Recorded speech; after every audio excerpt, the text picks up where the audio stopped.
Hello my dear students, I am Saurabh Kumar Pandey. तो ये video हमारा जो CGPTTM का एग्ज़ाम 21 को होने वाला है प्रीलिम्स, उसके बारे में है।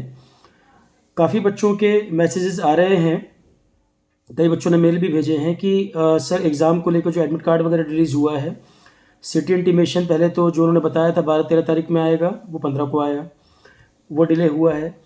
उसके अलावा जो एडमिट कार्ड वगैरह भी रिलीज़ किए गए हैं उसमें कई तरह की गलतियाँ हुई हैं।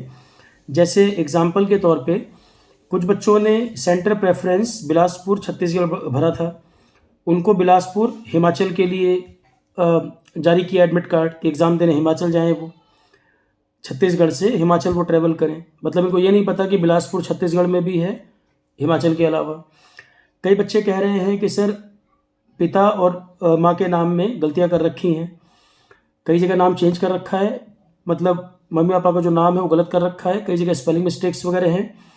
कई जगह जो फिजिकली डिसेबल्ड कैटेगरी वाले बच्चे हैं उन्होंने जो ऑप्ट किया हुआ था, मतलब उस कैटेगरी में मेरिट अलग बनेगी उनके लिए, तो उसमें वो नो का ऑप्शन आ रहा है कि नहीं फिजिकली डिसेबल्ड में कंसीडर नहीं कर रहे हैं। हुआ एक्चुअल में क्या है, CGPTTM सबसे बड़ी गलती तो CGPTTM की है। ऐसा लगता है कि उनको पता नहीं था कि इंडिया में बेरोजगारी कितनी है, वो जॉब निकालेंगे तो कितने लोग अप्लाई करेंगे, उनको अंदाज़ा ही नहीं था। जैसे कि तो क्वालिटी काउंसिल ने एग्ज़ाम कंडक्ट कराया, बिल्कुल गड़बड़ कर दी। अब फिर उन्होंने कम से कम 15-20 दिन या 1 महीना तो लगाया ही होगा NTA को ट्रांसफ़र करने में, तो नेशनल टेस्टिंग एजेंसी को गया। अब नेशनल टेस्टिंग एजेंसी वो कई तरह के एग्ज़ाम कंडक्ट करती है, बीच में उनको ये एग्ज़ाम फिट करना पड़ गया। साफ साफ पता लग रहा है कि 11 तारीख को बता रहे हैं, 21 को एग्ज़ाम कर रहे हैं, मतलब बीच में उनको किसी स्लॉट में फिक्स करना पड़ गया कि जल्दी ये एग्ज़ाम कंडक्ट करके ख़त्म कराया जाए। और इसलिए NTA के एंड से भी मिसमैनेजमेंट देखने को आ रहा है। NTA के एंड से भी मिसमैनेजमेंट देखने को इसीलिए आ रहा है कि उनको लग रहा है कि टाइम ही पूरा नहीं मिला, या वो ओवरबर्डन्ड हैं, इतने सारे एग्ज़ाम कंडक्ट करने हैं, मैन पावर उनके पास भी लिमिटेड है। ऐसा लग रहा है कि वो अरेंज ही नहीं कर पा रहे चीज़ों को, इतनी गलतियाँ हो रही हैं। स्टूडेंट से आप एक्सपेक्ट करते हो कि वो हर चीज़ जानता हो, तब तो लोग जो सलाह देने वाले हैं या जो सामने बैठे हैं, ऐसा लगता है कि इतने नॉलेजेबल लोग हैं कि स्टूडेंट के एंड से सब कुछ चाहिए कि स्टूडेंट जब पेपर देने जाए उसको history, polity, geography, FT, reasoning, English सब आता हो, IP लॉ सेक्शन सब जानता हो वो, और अपने एंड पे जरा सा एग्ज़ाम कराना पड़ रहा है तो हालत ख़राब हो जा रही है। मुझे तो लगता है कोचिंग वाले से अच्छा एग्ज़ाम कंडक्ट कर लेते होंगे जो टेस्ट सीरीज़ वगैरह कराते होंगे। फिर क्लैरिटी नहीं, ऑनलाइन करेंगे, ऑफलाइन करेंगे, मेंस में क्या करेंगे। एक एग्ज़ाम कराना है, अगर तैयारी नहीं है तो भाई डिले करते, और अगर एग्ज़ाम टाइम पे कर भी रहे हो कि बच्चे ने उसको भी एक्सेप्ट कर लिया, तो कम से कम सेंटर गड़बड़ करना या जो मिस्टेक आ रही है, क्योंकि टाइम आपने इतना कम दिया है, मौका ही नहीं छोड़ा कि आप रिजॉल्व कितने कम टाइम में कर पाओगे। आपने 11 को अनाउंस करके 21 को एग्ज़ाम करा रहे हो, तो आपको नहीं पता था कि इस तरह की प्रॉब्लम हो सकती है कि अगर 1 लाख बच्चा भी पेपर देगा तो कम से कम 2% 3% ऐसी क्वेरी हो सकती हैं कि जहाँ पर कोई गड़बड़ होगी। National testing agency exam conduct कर रही है और ऐसा लग रहा है कि, और मेरा मानना है कि टेक्नोलॉजी के मामले में एजेंसीज काफ़ी एडवांस होंगी, पर इस एग्ज़ाम को लेकर तो इतनी बुरी तरह से एक्सपोज हो रहे हैं कि आपने कोई चैरिटी तो नहीं हो रही है, बच्चों से आपने पैसा लेकर फॉर्म भरवाया। बच्चों का अधिकार है कि भाई फेयर तरीके से रिक्रूटमेंट हो सके। सेंट्रल लेवल का एग्ज़ाम है, कोई स्टेट का एग्ज़ाम भी नहीं है, और उस तरह के एग्ज़ाम में ऐसी धांधलेबाजी।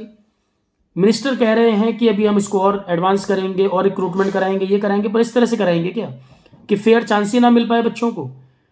और फिर बाद में जब एग्ज़ाम के दिन बच्चे प्रॉब्लम क्रिएट करेंगे या बच्चे बोलेंगे भाई दिक्कत हुई है, तो जिनको परेशानी होगी वो बोलेंगे, कोई ट्रैवल करके जाएगा, कुछ होगा, फिर लास्ट मोमेंट पे आप बोल दोगे कि मिसमैनेजमेंट हो गया, अब हम कंडक्ट नहीं कर पाएंगे या फिर किसी डेट पे कराएंगे, तो आप तो आसानी से बोल देंगे, बच्चों के लिए बड़ा मुश्किल काम हो जाएगा। तो NTA से भी ये रिक्वेस्ट है कि 21 को एग्ज़ाम है।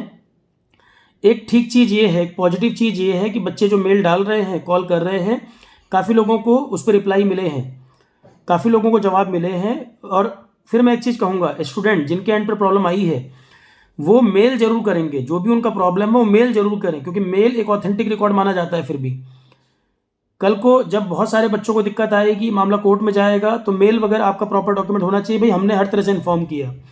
आप अपने एंड से क्या कर सकते हैं, जिसके एंड पर जो दिक्कत आई है वो मेल जरूर करें। और मैं आशा करता हूँ, उम्मीद करता हूँ कि 21 से पहले पहले बच्चों के कंसर्न रिजॉल्व हो भी जाएंगे। हम ये भी समझते हैं कि काफ़ी बच्चे कॉल कर रहे होंगे, NTA के एंड पर लिमिटेड लोग होंगे जवाब देने के लिए, कस्टमर केयर में उतनी मैन पावर नहीं होगी, पर तो भी 18, 19, 20 जितनी मैक्सिमम ये कंसर्न रिजॉल्व करने ही पड़ेंगे। एक बच्चा भी अगर इनकी गलती से रिजेक्ट होता है तो पूरा करियर स्टेक पे लगा हुआ है। आपको नहीं पता किसी की फैमिली कंडीशन क्या है, बच्चे कितनी मेहनत कर रहे हैं, समय बर्बाद हो रहा है। सबसे वैल्यूएबल चीज़ है टाइम, और अगर वो आपकी गलती से एग्ज़ाम नहीं दे पा रहा है, गड़बड़ हो रही है, तो ये बहुत बड़ा एक मुद्दा है। तो मेल जरूर करें। दूसरा क्या करें, ट्विटर पर भी एनटीए को और सीजीपीडीटीएम को, क्योंकि सीजीपीडीटीएम का रिक्रूटमेंट है, एनटीए करा रहा है, इन दोनों को टैग करना और कॉमर्स मिनिस्टर को टैग करना, इन 3 को जरूर टैग करें, जिससे आप ये कह पाएँ कि भाई हमने बार बार इन्फॉर्म किया है कि ये प्रॉब्लम आई है। मेल जरूर करना है, और ट्विटर पे जो मैंने बताया 3 को, एनटीए, सीजीपीडीटीएम, कॉमर्स मिनिस्टर को आप टैग करें। अपना कंसर्न बताएं कि भाई हमारे एंड पे ये प्रॉब्लम आ रही है, प्लीज़ इसको रिजॉल्व किया जाए। एक रिक्वेस्ट है हमारी तरफ से कि इसको ठीक किया जाए, कोई बच्चा भी इनकी गलती से बाहर ना हो जाए कंपटीशन में। तो इस चीज़ के लिए भेजें। दूसरा, जो भी करस्पॉन्डेंस वगैरह है, जो भी करस्पॉन्डेंस वगैरह हो रहा है, उसका एक रिकॉर्ड आप बना के रखेंगे आपके एंड पर जो चीज़ है। और कॉलिंग के नंबर वगैरह तो सबके पास आ ही चुके हैं, रिलीज़ हो चुका है। एनटीए में कॉल किसको कर सकते हैं, 2 नंबर शायद रिलीज़ हुए हैं, 2 नंबर पे रिप्लाई कई बच्चों को रिप्लाई कर भी रहे हैं, पर लिमिटेड मैन पावर की वजह से कई लोगों के कॉल रिसीव नहीं भी हो रहे हैं, या बच्चे कह रहे हैं नंबर बिजी जा रहा है क्योंकि कॉल इतनी आ रही है। ठीक है, हाँ, पर वो रिस्पॉन्स दे रहे हैं, ये बात बिल्कुल ठीक है। मेल के रिप्लाई भी बच्चों को आए हैं, ये बात बिल्कुल ठीक है। इसके लिए हम अप्रिशिएट भी करते हैं कि बहुत सारी एजेंसी रिस्पॉन्ड नहीं करती, पर एनटीए इस मामले में रिस्पॉन्ड तो कर रही है। अब ये रीज़न हो सकता है कि उनके एंड पर भी बहुत कम टाइम में ही उनको सारा कुछ मैनेज करना पड़ा हो, इसलिए दिक्कत आई हो, पर प्रॉब्लम है तो सॉल्व करना पड़ेगा। उनकी गलती से बच्चे रिजेक्ट नहीं होने चाहिए। ठीक है, तो मेरे पास जो कंसर्न आए हैं बेसिकली मैंने बता दिया, आप उसको मेल के द्वारा, अब एक को मैं रिप्लाई कर रहा हूँ बार बार, तो आप उनको मेल डालें। दूसरा, ट्विटर पे मैंने बताया उनको इन्फॉर्म करें जो उनके हेड वगैरह हैं, क्योंकि जब कॉल आप कर रहे हो तो कॉल पे जो कॉलिंग में लोग होंगे वो हायर अथॉरिटी के ऊपर डाल देंगे बात, कि हायर अथॉरिटी डिसाइड करेगी, हम आपका कंसर्न ऊपर भेज देंगे। तो हायर अथॉरिटीज़ में जो लोग हैं, पब्लिक नोटिस जो 11 तारीख को एनटीए की साइट पर जारी हुआ था, उसमें लिखा है भाई कौन हेड है, तो आप आराम से ढूंढ सकते हैं एनटीए में कौन हेड है, सीजीपीडीटीएम में कौन है, उनको टैग भी कर सकते हैं, आप अपना कंसर्न उनको भेज सकते हैं। मेल आईडी एनटीए वगैरह में जो हायर अथॉरिटीज़ वाली भी मेल आईडी होगी ज़रूर, तो अपने एंड से इन्फॉर्म जरूर कर दें। मैं कहना ही चाह रहा हूँ, ओरल कम्युनिकेशन का कोई मतलब नहीं है, कॉल पर वो बताएंगे ठीक, आपको पता लग गया, पर रिटर्न कम्युनिकेशन जरूर होना चाहिए कि आपने लिखित में भी अपनी बात रखी है, क्योंकि आप अपने एंड पे कहीं गलत नहीं है, बच्चा तो पूरी तरह से मेहनत कर रहा है। और एनटीए में भी जो लोग हैं उनके बच्चे भी तैयारी कर रहे होंगे, कंपटीशन देते होंगे, तो मेरा मानना है कि वो भी समझ रहे होंगे चीज़ों को, क्योंकि एक गलती हुई जो पहले एग्ज़ाम कैंसिल करना पड़ा, अब उसका करेक्शन ये तो नहीं हो सकता कि उससे बड़ी दूसरी गलती कर दी जाए। सॉल्यूशन के लिए तो आपने एग्ज़ाम कैंसिल किया था ना, कि हम अगला एग्ज़ाम और अच्छे तरीके से कराएंगे, तो आपके पास स्लॉट अवेलेबल नहीं है, या मैन पावर कम है, जल्दी में एग्ज़ाम कराना है, तो कुछ भी तो नहीं कर देंगे कि वो कंप्लीट एक मैस क्रिएट हो जाए, सब तरफ बच्चे परेशान हो जाएं।